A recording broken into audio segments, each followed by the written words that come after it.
Radio Tehran, শুরু হচ্ছে বিশ্ব সংবাদ।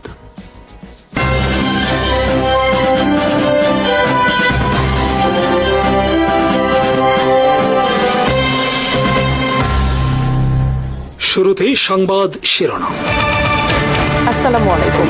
যুদ্ধে জয় পেতে পারে ইরান, যুদ্ধের বিরুদ্ধে আমেরিকান 4 স্টার মেরিন সেনা। বাহরাইনে ইরানের মিসাইল বৃষ্টি মাটির সাথে মিশে গেছে যুক্তরাষ্ট্রের ৫ম নৌবহরের সদর দপ্তর। সংযুক্ত আরব আমিরাতে দুদিন ধরে চলছে গোটা ইরান জুড়ে নির্বিচার হামলা যুক্তরাষ্ট্র ইসরায়েলের। ডুবে গেছে ইরানের রণতরী। ইসরায়েলের ডিমোনা পারমাণবিক কেন্দ্রে হামলার হুমকি ইরানের। সামরিক বিশ্লেষকদের মতে চলমান এই যুদ্ধে যুক্তরাষ্ট্র ইসরায়েলের জয়ের কোনো সম্ভাবনা নেই।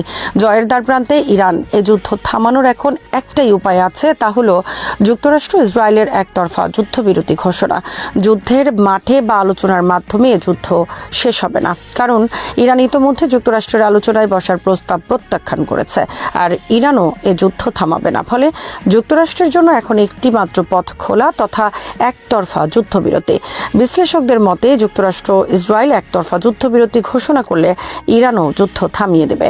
যুক্তরাষ্ট্র ইসরায়েল এই যুদ্ধে পরাজয়ের পথে, তার কারণ তাদের পক্ষে ইরানের স্থল অভিযান পরিচালনা করা সম্ভব নয়। আর কেবলমাত্র বিমান হামলা চালিয়ে কোনো দেশ জয় করা যায় না এবং সরকারও পরিবর্তন করা যায় না। রাশিয়া ইউক্রেন 4 বছরের যুদ্ধ তার প্রমাণ। ডোনাল্ড ট্রাম্প তার একক সিদ্ধান্তে এই যুদ্ধ শুরু করেছেন। যুক্তরাষ্ট্র আর্মিও এই যুদ্ধের বিরুদ্ধে। যুক্তরাষ্ট্র আর্মিকে বাধ্য করা হয়েছে সমস্ত নিয়মনীতি পেশাদারিত্বের বাইরে গিয়ে যুদ্ধে জড়াতে। ফলে তাদের মধ্যে তীব্র ক্ষোভ বিরাজ করছে। তারই বহিঃপ্রকাশ দেখা গেল বুধবার senate armed services sub committee শুনানিতে। এ সময় 4 স্টার একজন মেরিন জেনারেল বিদ্রোহ ঘোষণা করেন ট্রাম্পের যুদ্ধের সিদ্ধান্তের বিরুদ্ধে। ব্রায়ান ম্যাকগিনিস নামক এই বিদ্রোহী জেনারেল বলেন, এই যুদ্ধ শুরু করা হচ্ছে ইসরায়েলের জন্য। আমরা আমেরিকান ছেলেমেয়েরা ইসরায়েলের জন্য যুদ্ধ করতে পারি না। তারা ইসরায়েলের জন্য এভাবে জীবন দিতে পারে না।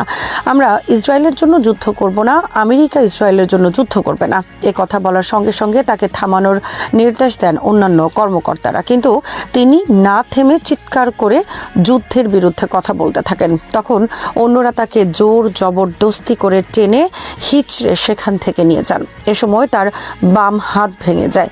জোর করে যখন এই সেনা কর্মকর্তাকে নিয়ে যাওয়া হচ্ছিল, তখন তিনি ফিলিস্তিনের পক্ষে স্লোগান দেন। তিনি মেরিন সেনাদের বিদ্রোহের আহ্বান জানান যুদ্ধের বিরুদ্ধে। একজন 4 স্টার জেনারেলকে এভাবে অপদস্থ করে সভা থেকে বের করার সময় সভায় উপস্থিত অন্য সবাই নীরব বসে থাকেন। তখন একজন নারীকে বলতে শোনা গেছে, আপনারা সবাই কি রোবট? তিনি একজন 4 স্টার জেনারেল। তিনি একজন 4 স্টার আমেরিকান জেনারেল। প্রকাশিত বিভিন্ন খবরে বলা হয়েছে, ইরানের বিরুদ্ধে যুদ্ধে যুক্তরাষ্ট্র সেনাদের কোনো নৈতিক মনোবল নেই। তার প্রমাণ মধ্যপ্রাচ্যের বিভিন্ন আরব দেশের যুক্তরাষ্ট্রের ঘাঁটিগুলো। যুক্তরাষ্ট্রের সব ঘাঁটি ছেড়ে তারা পালিয়েছে। অনেকে আশ্রয় নিয়েছে বিভিন্ন হোটেল ও বেসামরিক এলাকায়। যুক্তরাষ্ট্রের সব ঘাঁটি তছনছ হয়ে গেছে ইরানের মিসাইল হামলায়। বিভিন্ন আরব দেশে ট্রিলিয়ন ডলার খরচ করে দশকের পর দশক ধরে যুক্তরাষ্ট্র আর্মিকে পোষছে। ইরানের হামলা থেকে রক্ষার নামে বিভিন্ন আরব দেশ $multi-trillion ডলারের অস্ত্র কেনে প্রতি বছর যুক্তরাষ্ট্র থেকে। কিন্তু ইরানের হামলা থেকে যুক্তরাষ্ট্রের এইসব ঘাঁটি ওইসব আরব দেশগুলোকে রক্ষায় কোনো ভূমিকা পালন করতে পারছে না। সামরিক কর্মকর্তার বিভিন্ন গণমাধ্যম বলেছে, যুক্তরাষ্ট্র আর্মি ইরানের বিরুদ্ধে যা করছে তা সম্পূর্ণ তাদের নীতি ও পেশাদারিত্বের বিপরীত। তারা সবাই জানে যুক্তরাষ্ট্র ইসরায়েলের ইরানে এই হামলা সম্পূর্ণ অন্যায় এবং যুক্তরাষ্ট্র আন্তর্জাতিক সমস্ত আইনের লঙ্ঘন। ফলে তারা হতাশ এ ধরনের যুদ্ধে। মঙ্গল ও বুধবার বাহরাইনে যুক্তরাষ্ট্রের ৫ম নৌবহর সদর দপ্তর লক্ষ্য করে বৃষ্টির মতো মিসাইল ও ড্রোন হামলা চালিয়েছে ইরান। ৪৮ ঘন্টার মধ্যে মাত্র 2 ঘন্টা ছাড়া বাকি পুরো সময় জুড়ে টানা মিসাইল হামলা চলছে বাহরাইনে। এসব মিসাইল হামলা ঠেকাতে পারছে না যুক্তরাষ্ট্রের ঘাঁটি। ফলে ৫ম নৌবহর সদর দপ্তর মাটির সাথে মিশে গেছে। বুধবার ইসরায়েলের রাজধানী তেল আবিব ও জেরুজালেম সহ বিভিন্ন এলাকায় ব্যাপক ভিত্তিক মিসাইল হামলা চালিয়েছে ইরান। অপরদিকে সংযুক্ত আরব আমিরাতের ফুজাইরাহ তেলের ডিপোতে হামলার একদিন পরও আগুন জ্বলছে। মঙ্গলবার ইরানের একটি মিসাইল আকাশে প্রতিহত করার পর তার অবশিষ্টাংশ পড়ে আগুন লাগে তেলের ডিপোতে, কিন্তু বুধবার পর্যন্ত আগুন নেভাতে পারেনি তারা। বস্তুত ইরানের টানা মিসাইল বৃষ্টিতে তছনছ হয়ে গেছে বিলাসী আরবদের জীবন। তারা দিশেহারা হয়ে গেছে এবং কি করবে বুঝে উঠতে পারছে না। সব যেন অকার্যকর হয়ে গেছে। দুবাই সহ বিভিন্ন বিলাসী শহর থেকে পালাচ্ছে সব বিদেশিরা। আরব শেখরা তীব্র আতঙ্কে আছে কখন ইরানের মিসাইল এসে আঘাত করে তাদের মাথায়। একই সঙ্গে তারা আতঙ্কে আছে ইসরায়েলও তাদের গুরুত্বপূর্ণ স্থাপনায় আঘাত করতে পারে ঘোলা পানিতে মাছ শিকারের অংশ হিসেবে।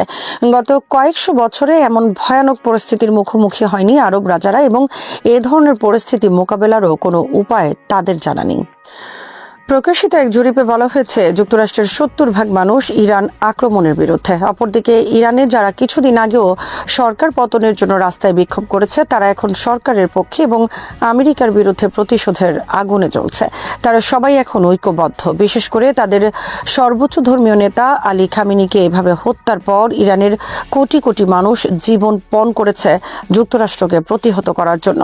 বিপরীতে ইরানে হামলার কারণে আমেরিকানদের জীবনও তছনছ হতে শুরু করেছে।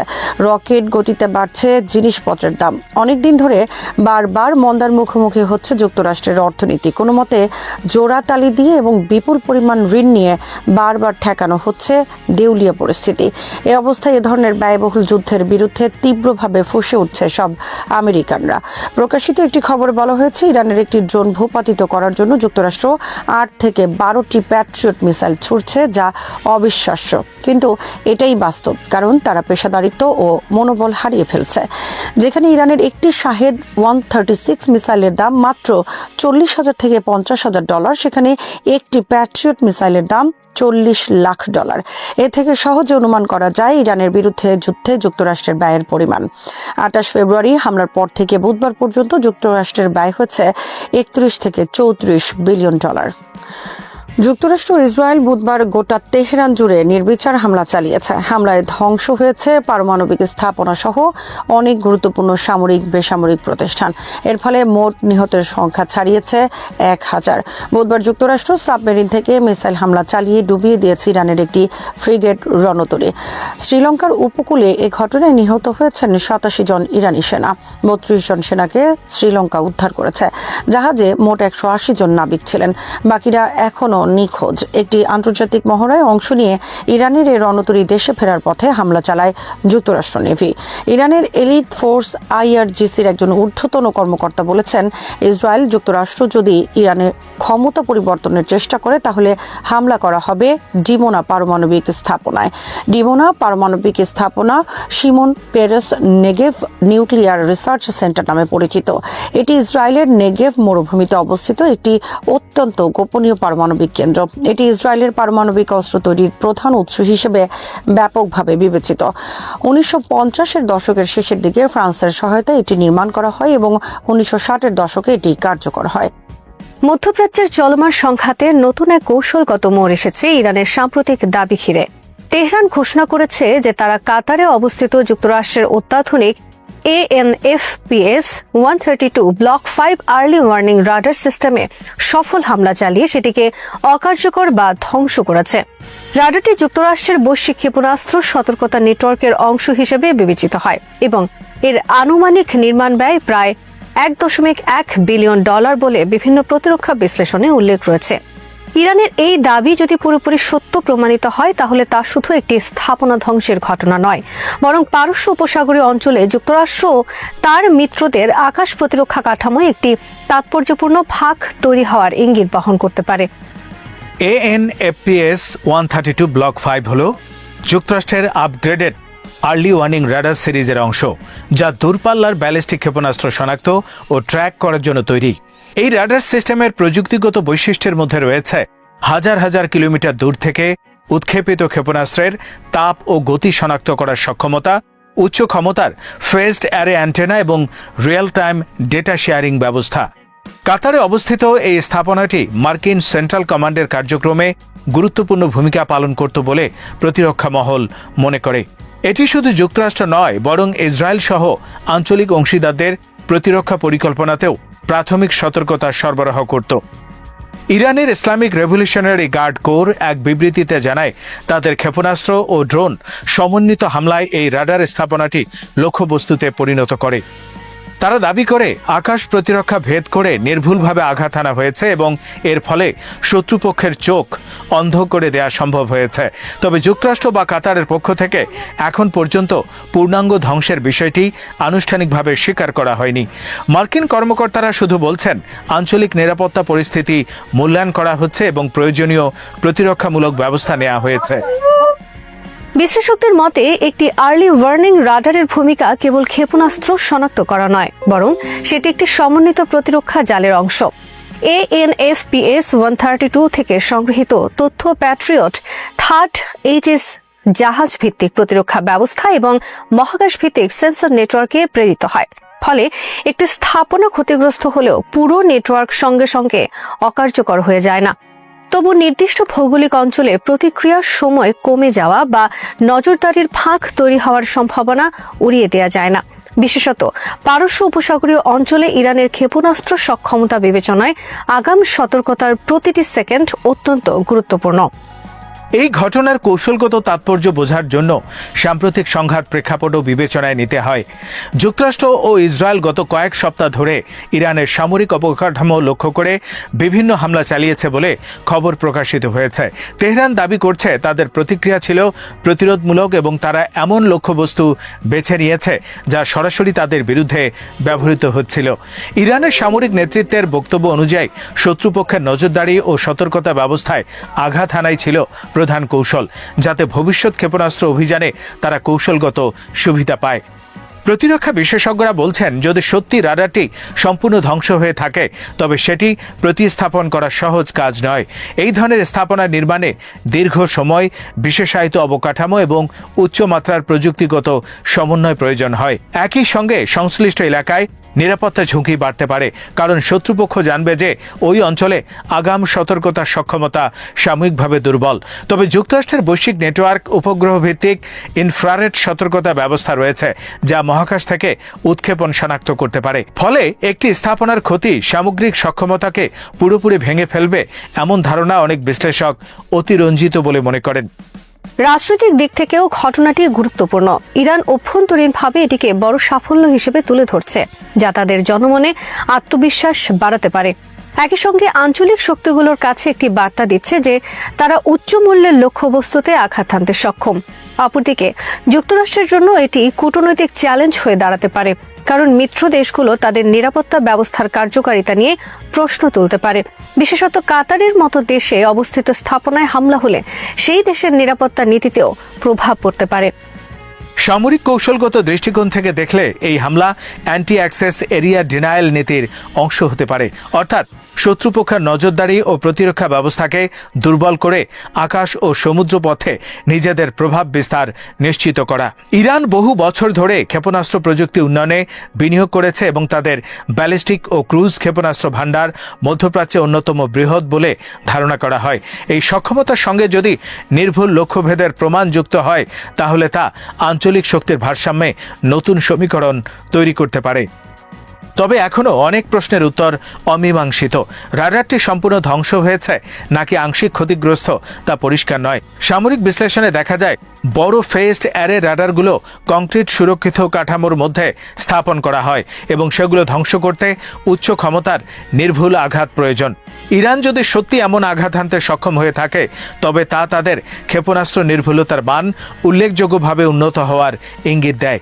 এটি আবার আংশিক ক্ষতি হয়ে থাকলে দ্রুত মেরামত বা বিকল্প সেন্সর স্থাপনের মাধ্যমে ঘাটতি পূরণ সম্ভব হতে পারে। সব মিলিয়ে কাতারে অবস্থিত মার্কিন ANFPS 132 ব্লক 5 রাডার ঘিরে ইরানের এই দাবি মধ্যপ্রাচ্যের নিরাপত্তা বাস্তবতায় নতুন উত্তেজনা সৃষ্টি করেছে। এটি কেবল একটি সামরিক স্থাপনার প্রশ্ন নয়, বরং আঞ্চলিক শক্তির ভারসাম্য, প্রযুক্তিগত সক্ষমতা এবং ভবিষ্যৎ সংঘাতের প্রকৃতি নির্ধারণে গুরুত্বপূর্ণ সূচক হয়ে উঠতে পারে। সামনে যুক্তরাষ্ট্র কিভাবে প্রতিক্রিয়া জানায়, রাডার নেটওয়ার্ক পুনর্বিন্যাস করে এবং কূটনৈতিকভাবে পরিস্থিতি সামাল দেয় সেটি নির্ধারণ করবে এই ঘটনাটি সাময়িক প্রচারণা হয়ে থাকবে নাকি মধ্যপ্রাচ্যের কৌশলগত মানচিত্রে স্থায়ী পরিবর্তনের সূচনা করবে। মার্কিন প্রেসিডেন্ট ট্রাম্পের ইরানের বিরুদ্ধে সামরিক অভিযান নিয়ে যুক্তরাষ্ট্রের কংগ্রেসে তীব্র রাজনৈতিক বিতর্ক দেখা দিয়েছে। রিপাবলিকান নিয়ন্ত্রিত মার্কিন সিনেট প্রেসিডেন্টকে কংগ্রেসের অনুমোদন ছাড়া ইরানের বিরুদ্ধে ভবিষ্যৎ সামরিক হামলা চালানো থেকে বিরত রাখার একটি প্রস্তাব ভোটের মাধ্যমে নাকচ করেছে। বুধবার বিকেলে অনুষ্ঠিত ভোটে প্রস্তাবটি 47-53 ভোটে পরাজিত হয়। প্রস্তাবটি উত্থাপন করেন ভার্জিনিয়ার ডেমোক্র্যাট সিনেটর টম কাইনি। তিনি 1973 সালের ওয়ার পাওয়ার্স রেজুলেশন আইনের আওতায় এই উদ্যোগ নেন। এই আইনের লক্ষ্য হল প্রেসিডেন্টকে কংগ্রেসের অনুমতি ছাড়া দীর্ঘমেয়াদী সামরিক সংঘাতে জড়ানো থেকে সীমাবদ্ধ রাখা এবং যুদ্ধ ঘোষণার সাংবিধানিক ক্ষমতা কংগ্রেসের হাতে নিশ্চিত করা। ভোটে প্রায় সব ডেমোক্র্যাট সিনেটর প্রস্তাবটির পক্ষে অবস্থান নিলেও পেনসিলভানিয়ার সিনেটর জন ফ্যাটারম্যান ব্যতিক্রম ছিলেন। তিনি মনে করেন চলমান সামরিক অভিযানের মাঝপথে প্রেসিডেন্টের ক্ষমতা সীমিত করলে তা যুক্তরাষ্ট্রের জন্য ভুল বার্তা দিতে পারে। অন্যদিকে রিপাবলিকানদের মধ্যে কেবল কেনটাকির সিনেটর র্যান্ড পল প্রস্তাবটির পক্ষে ভোট দেন। রিপাবলিকান নেতারা প্রেসিডেন্ট ট্রাম্পের সামরিক পদক্ষেপকে সমর্থন জানিয়েছেন। দক্ষিণ ক্যারোলিনার সিনেটর লিন্ডসে গ্রাহাম বলেন, প্রেসিডেন্টকে তার সামরিক অভিযান সম্পন্ন করার সুযোগ দেওয়া উচিত। যুক্তরাষ্ট্র ও ইসরায়েলের যৌথ বিমান হামলা শুরু হওয়ার 5 দিনের মধ্যেই এই ভোট অনুষ্ঠিত হয়, যার ফলে ইতোমধ্যে মার্কিন হতাহতের পাশাপাশি শত শত মানুষের মৃত্যু হয়েছে বলে জানা গেছে। এদিকে প্রতিনিধি পরিষদেও একই ধরনের একটি প্রস্তাব বৃহস্পতিবার ভোটে তোলার কথা রয়েছে। হাউস স্পিকার মাইক জনসন এবং উদ্যোগের সমালোচনা করে বলেন, এমন পদক্ষেপ শত্রুপক্ষে অবস্থান নেওয়ার শামিল। তবে রিপাবলিকান দলের 2 সদস্য ওয়াহিওর ওয়ারেন ডেভিডসন এবং কেনটাকির থমাস মাসাই এই প্রস্তাবের পক্ষে ভোট দেওয়ার ঘোষণা দিয়েছেন। ডেমোক্র্যাট নেতারা আশঙ্কা করছেন ইরানের বিরুদ্ধে সীমিত হামলা ধীরে ধীরে বড় আকারের সংঘাতে রূপ নিতে পারে। সিনেটের সংখ্যালঘু নেতা চাক শুমার সতর্ক করে বলেছেন, প্রশাসন বিভিন্ন সময়ে হামলার ভিন্ন ভিন্ন ব্যাখ্যা দিচ্ছে, যা পরিস্থিতি নিয়ে উদ্বেগ বাড়াচ্ছে। সব মিলিয়ে সিনেটের এই ভোট যুক্তরাষ্ট্রের রাজনীতিতে প্রেসিডেন্টের সামরিক ক্ষমতা ও কংগ্রেসের সাংবিধানিক ভূমিকা নিয়ে নতুন করে বিতর্ক উস্কে দিয়েছে। বিশ্লেষকদের মতে ইরান সংকট দীর্ঘায়িত হলে এই বিতর্ক আরও তীব্র হতে পারে। ইরানে যুক্তরাষ্ট্র ও ইসরায়েলের যৌথ হামলায় নিহতের সংখ্যা বেড়ে 926 জনে পৌঁছেছে বলে জানিয়েছে দেশটির স্বাস্থ্য মন্ত্রণালয়।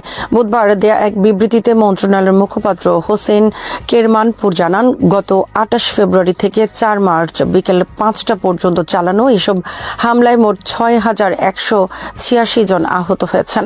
মুখপাত্র বলেন, আহতদের মধ্যে বর্তমানে 2054 জন বিভিন্ন হাসপাতালে চিকিৎসাধীন রয়েছেন। এছাড়া 3545 জন চিকিৎসা নিয়ে হাসপাতাল থেকে ছাড়পত্র পেয়েছেন। আরও 552 জনকে ঘটনাস্থলেই প্রাথমিক চিকিৎসা দেওয়া হয়েছে।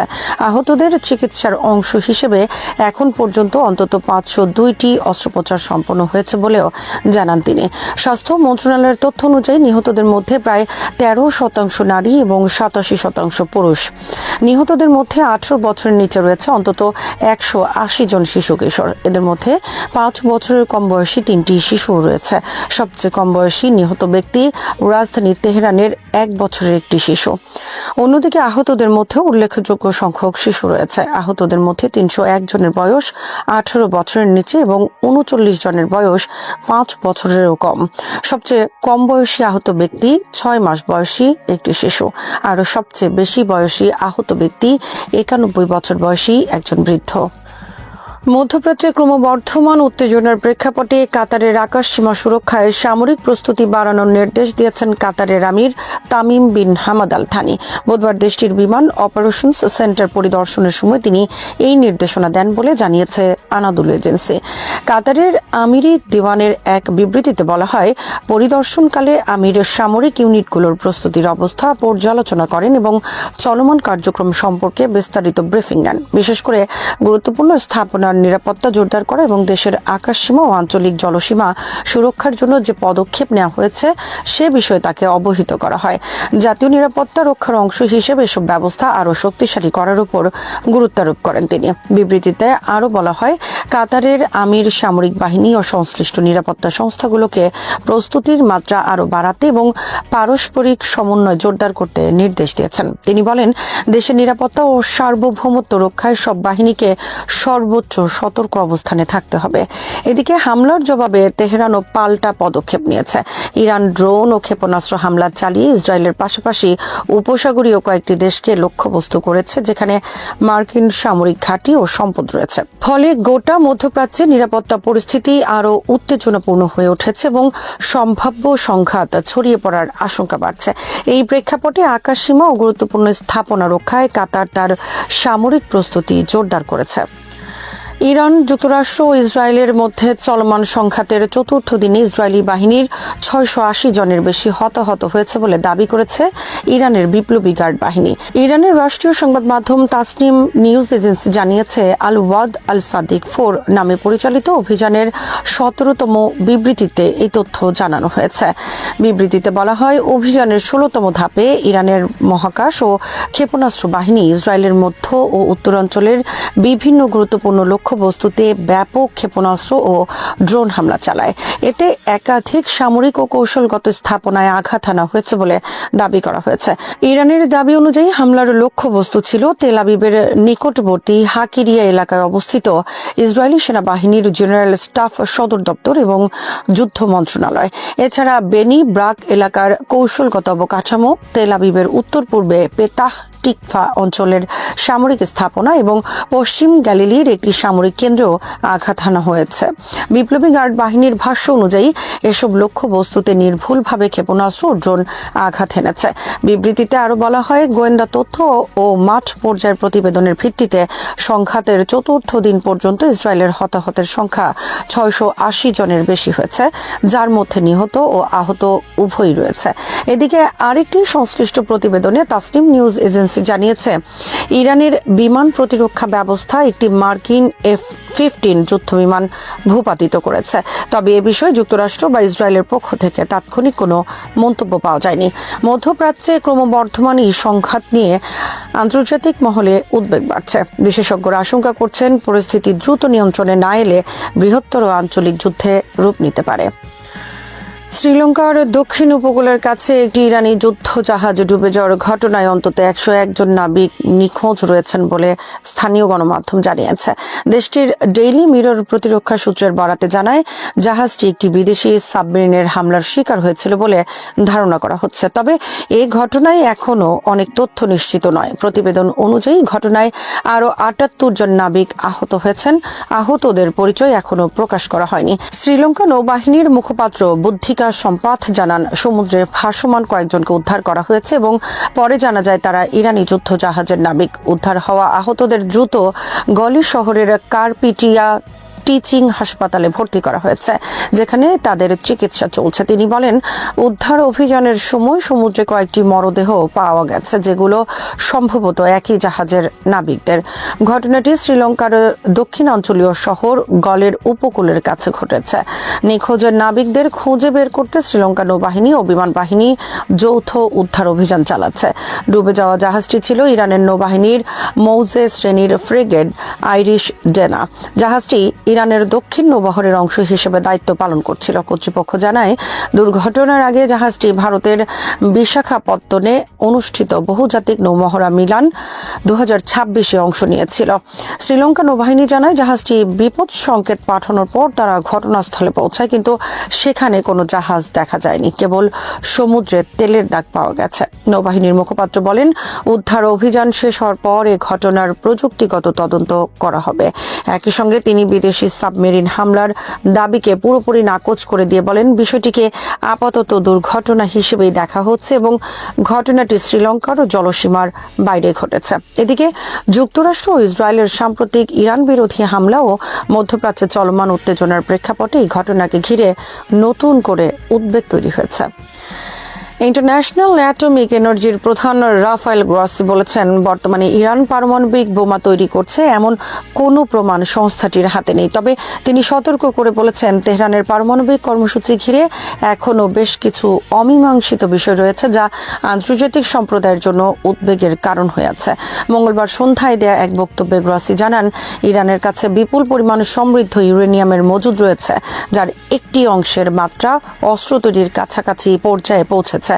তবুও তিনি জোর দিয়ে বলেন, এখন পর্যন্ত এমন কোনো প্রমাণ পাওয়া যায়নি যে ইরান সরাসরি পারমাণবিক অস্ত্র তৈরির কাজ চালাচ্ছে। তবে গ্রসি উল্লেখ করেন, আন্তর্জাতিক পরিদর্শকদের পূর্ণাঙ্গ প্রবেশাধিকার দিতে ইরানের অনীহা পরিস্থিতিকে আরও জটিল করে তুলেছে। তিনি সতর্ক করে বলেন, তেহরান যদি বাকি থাকা প্রশ্নগুলোর জবাব দিতে এবং পরিদর্শকদের সঙ্গে পূর্ণ সহযোগিতা করতে রাজি না হয়, তাহলে ইরানের পারমাণবিক কর্মসূচি সম্পূর্ণ শান্তিপূর্ণ এমন নিশ্চয়তা দেয়া IAEA এর পক্ষে সম্ভব হবে না।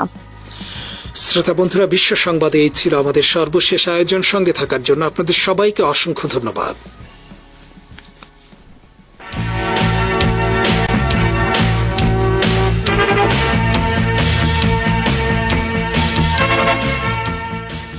বিশ্ব